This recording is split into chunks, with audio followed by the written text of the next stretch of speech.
목표를 종이에 적으면 실현된다. 다시 한번 반복하겠다. 종이에 적으면 실현된다. 그렇다. 종이에 적으면 반드시 실현된다. 모든 일들은 자신이 이전에 깔아놓은 레일 위를 달려간다.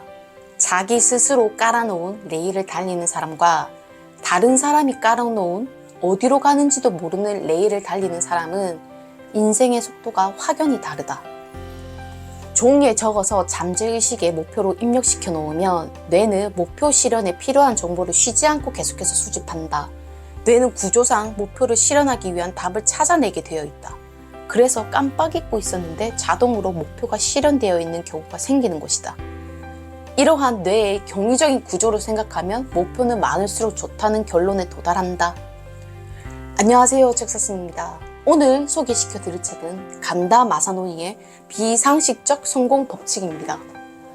간다 마사노니는 여러분을 다른 사람과 똑같이 만드는 것이 아니라 여러분을 다른 사람과 다르게 만드는 방법에 초점을 두고 이 책을 썼습니다.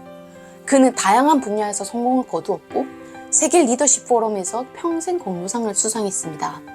그는 하버드 대학에서 강연을 했으며 그의 책은 워싱턴 포스트, 뉴욕 타임즈, 그리고 포브스와 같은 대형 출판물에 실렸습니다. 그리고 그는 오프라 윈프리 쇼를 포함한 다양한 프로그램에 출연해 그의 성공 법칙을 많은 사람들에게 널리 알렸습니다. 우선 그의 성공 법칙에 앞서 여러분은 여러분의 뇌를 얼마나 믿으시나요? 유감스럽게도 목적의식 없이 질문하면 우리 뇌는 거의 기능하지 않는다고 합니다. 여기 간단한 실험 한 개가 있습니다. 당신이 지하철에 타고 있다고 가정해보고 우선 눈을 감습니다. 그리고 마음속으로 빨간 옷을 입은 사람은? 하고 질문해보는 겁니다. 그리고 눈을 떠보면 순식간에 빨간 옷을 입은 사람이 눈에 확 들어올 것입니다. 저자는 뇌를 슈퍼컴퓨터에 비유하면서 이렇게 이야기합니다. 뇌는 일단 질문을 받으면 24시간 내내 쉬지 않고 매 초 1000만 비트의 정보를 처리하면서 답을 찾는 슈퍼컴퓨터다. 질문한 내용을 잊고 있어도 작업은 계속하고 있다. 그러니까 반대로 말하면 적절한 질문을 했는데 적절한 답이 나오지 않는 것은 불가능하다는 이야기다. 우선 여러분은 여기 서론에서 우리 뇌에는 정확한 목적의식이 있어야 한다는 것을 알았고요. 지금부터가 중요합니다. 다들 구독, 좋아요 눌러주셨죠? 지금부터 그가 설명한 핵심 성공 법칙 3가지에 대해 바로 알아보겠습니다. 제1습관, 하기 싫은 일을 찾아낸다. 우선 종이 한 장 준비해 하기 싫은 일을 적어라. 절대 잘못 말한 게 아니다. 하고 싶은 일을 정확하게 찾기 위해서는 먼저 하기 싫은 일부터 명확하게 골라내야 된다. 이것이 포인트다.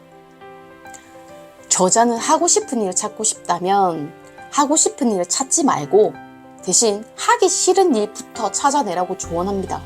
그리고 그 다음 할 일이 하고 싶은 일을 적는 거라고 합니다. 우리가 이제껏 들어온 조언하고는 완전히 생판 다른 조언이죠. 저는 그동안 하고 싶은 일을 찾기 위해서 수많은 경험이 필요하다고 들었거든요. 제가 어떤 일을 하고 싶은지 해보지 않은 이상 알 수 없기 때문이었죠.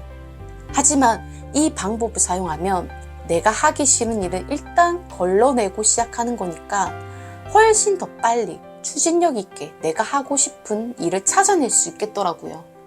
예를 들어 나는 몸을 혹사시키는 일은 절대 하지 않는다. 나는 사람 만나는 일은 하지 않는다. 나는 컴퓨터 앞에 하루 종일 앉아있는 일은 하기 싫다. 이렇게 하기 싫은 일들을 적었다고 가정해 보자고요. 이렇게 하기 싫은 기준점을 미리 정해두면 처음부터 이 일과 조금이라도 관련된다면 생각할 필요도 없이 제쳐두게 되는 거잖아요. 이게 별거 아닌데 진짜 커요. 예를 들어 취준생일 때 회사는 마음에 드는데 3교대를 해야 하는 직군의 채용 공고를 보고 이력서를 넣을지 말지를 고민하는 상황이라고 가정해 볼게요. 여러분은 회사와 복지는 너무 마음에 드는데 몸을 혹사시키는 일은 절대 하기 싫어요. 그러면 이렇게 한 번이라도 하기 싫은 일 리스트를 만들어 봤더라면 이 채용 공고에 3글자 3교대 이것만 봐도 생각할 겨를 없이 바로 패스할 수 있거든요. 생각할 필요도 없죠. 그 생각할 시간에 오히려 다른 좋은 회사 하나 더 찾아보는데 시간과 에너지를 할애할 수 있겠죠. 이런 게 쌓여서 나의 목표인 내가 하고 싶은 일에 가까워질 수 있는 겁니다. 제가 이 책을 작년에 처음 읽었고 저의 인생 책 중 하나라 지금까지 4번에서 5번 정도 읽었는데요. 저도 작년에 이 저자의 조언에 따라 제가 하기 싫은 일을 한번 적어봤거든요. 고객이라고 무조건 굽신하지 않는다. 재고가 생기지 않게 한다. 하청은 받지 않는다 등이요. 그리고 무슨 일이 생겼게요? 그건 끝에 가서 알려드릴게요. 그리고 그 다음으로 제2습관. 잠재의식을 새롭게 프로그래밍한다. 바로 자신에게 최면을 거는 겁니다. 최면요? 그거 어떻게 하는 거냐고요? 저자는 같은 말을 단조롭게 반복해서 들으면 가벼운 최면 상태에 빠지게 된다고 합니다. 그 결과 반복해서 듣는 말을 그대로 믿고 그 말대로 행동하게 된다고요. 그러면서 저자는 이렇게 덧붙입니다. 우리는 계속 반복되는 말, 자기 자신에게 하는 말, 그리고 다른 사람이 동조하는 말로 현실을 구축한다. 그러다 보니 주위 환경, 어떤 사람을 자기 주변에 두는가로 자신의 현실도 바뀌어 버린다. 자기 최면이란 내 잠재의식을 내가 프로그래밍하는 방법이다. 다른 사람에 의해 만들어진 기억 회로를 일단 차단시킨 후 자기 자신에게 유리하도록 재구축하는 것이다. 그리고 저자가 이 마법 같은 잠재의식을 새롭게 프로그래밍하는 방법을 처음 알게 되었을 때를 회상하면서 이렇게 이야기했다고 합니다. 책을 보면서 나는 깜짝 놀랐다. 그제야 내가 왜 정리해고를 당했는지 알게 되었다. 내가 정리해고 대상자가 된 것은 당연한 일이었다. 평소에 나는 정리해고를 한다면 내가 제일 먼저 대상자가 되지 않을까? 하는 말을 입에 달고 살았다. 나는 스스로에게 정리해고를 당하리라 최면을 걸고 있었던 것이다. 그리고 그 말이 그대로 현실이 되었을 뿐이다. 여러분, 자기 최면을 걸면 불안한 마음이 사라지면서 자연스럽게 목표를 향해 나아갈 수 있게 됩니다. 이건 저도 해봐서 아는데요. 저는 고소공포증이 있는 데다가 터널 공포증까지 있었거든요. 고소공포증이야 높은 곳에 올라가지 않으면 되는데 한국에 사는 저로서는 터널 공포증이 너무 힘든 거예요. 왜냐면 제가 사는 이곳 부산에서는요, 어디를 가든지 터널이에요. 그것도 엄청 긴 터널이 여기저기 있는데 와우. 처음 제가 운전하면서 마주한 그 긴 터널에서 정말 간신히 사고를 피했어요. 왜냐면 터널이 너무 무서워서 시속 50km인가 30km인가 달렸거든요. 그 뒤에서 빵빵 경적을 울리고 난리가 났죠. 그 일이 있고 난 후에 터널이 무서워서 가까운 거리도 돌아가고 그랬거든요. 그리고 어느 날 저도 자기 최면을 걸기 시작했죠. 터널은 터널일 뿐이야. 전혀 무섭지 않아. 나는 매우 안전해. 등등. 온갖 긍정적인 자기 최면을 걸고 운전을 했는데 그날은 또 조금 괜찮더라고요. 그리고 그렇게 몇 번 하다 보니 터널 공포증을 극복했습니다. 지금은 더 이상 터널이 전혀 무섭지가 않아요. 다음으로 제 3습관. 내가 바라는 직함을 만든다.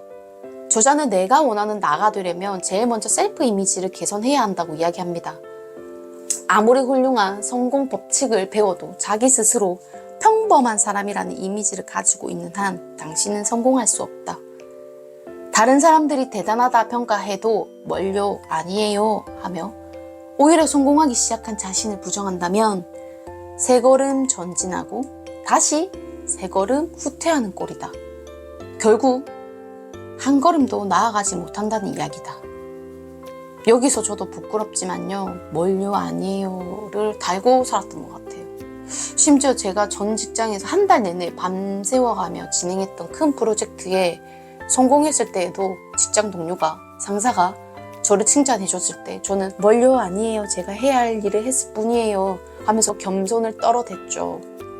저자는 한순간에 슈퍼맨이 되는 직함의 위력에 대해서 이렇게 이야기하는데요. 처음에 저자는 세미나에서 고객을 가르치는 일이 너무 힘들었답니다.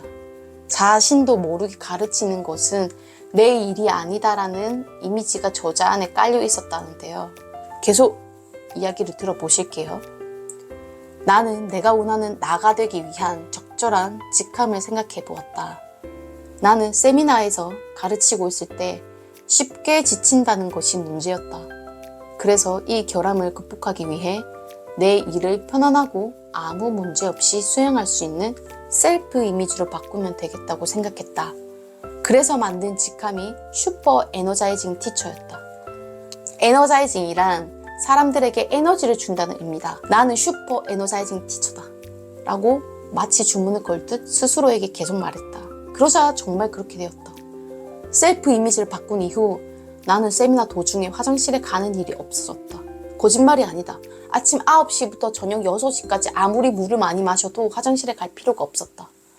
예전에는 질문이 무서웠다. 그런데 이제는 대환영이다. 무엇이든지 다 물어보라는 자세로 임했다. 나의 세미나에 참석해본 사람이라면 알겠지만 나는 쉬는 시간에도 계속해서 질문을 받는다. 점심시간에도 질문을 받느라 밥 먹을 시간조차 없다.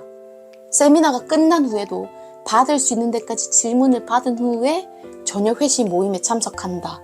그리고 거기서도 3시간은 떠든다. 말해두지만 나도 평범한 인간이다. 그런데 셀프 이미지를 바꿨더니 자꾸 힘이 솟았다. 전혀 필요하지 않다고 하면 거짓말일 것이다.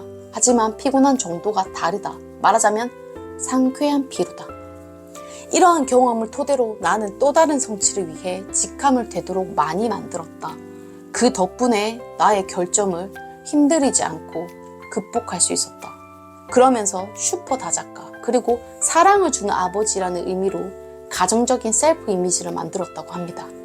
저도 그래서 조사 따라 슈퍼 엄마, 슈퍼 유튜버, 슈퍼 작가로 셀프 이미지를 만들었는데요. 생각보다 효과가 있네요.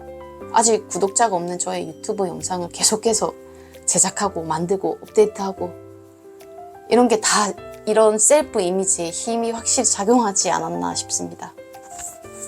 다시 한번 정리하자면요. 제1습관, 하기 싫은 일을 찾아낸다. 제2습관, 잠재의식을 새롭게 프로그래밍한다. 제3습관, 내가 바라는 직함을 만든다. 오늘은 이렇게 알아보았는데요. 이것만 해도 여러분은 지금의 상황보다 훨씬 더 나은 방향으로, 좋은 방향으로 미래를 설계하실 수 있습니다. 제가 앞에서 잠시 언급한 이 말을 기억하시나요? 모든 일들은 자신이 이전에 깔아놓은 레일 위를 달린다. 자기 스스로 깔아놓은 레일을 달리는 사람과 다른 사람이 깔아놓은 어디로 가는지도 모르는 레일을 달리는 사람은 인생의 속도가 확연히 다르다. 여러분의 레일은 얼만큼의 속도로 달리고 있는가요? 여러분의 레일은 다른 사람이 깔아둔 건가요? 여러분 본인 자신이 깔아둔 레일을 가고 있는 건가요? 지금까지 책사슴이었습니다.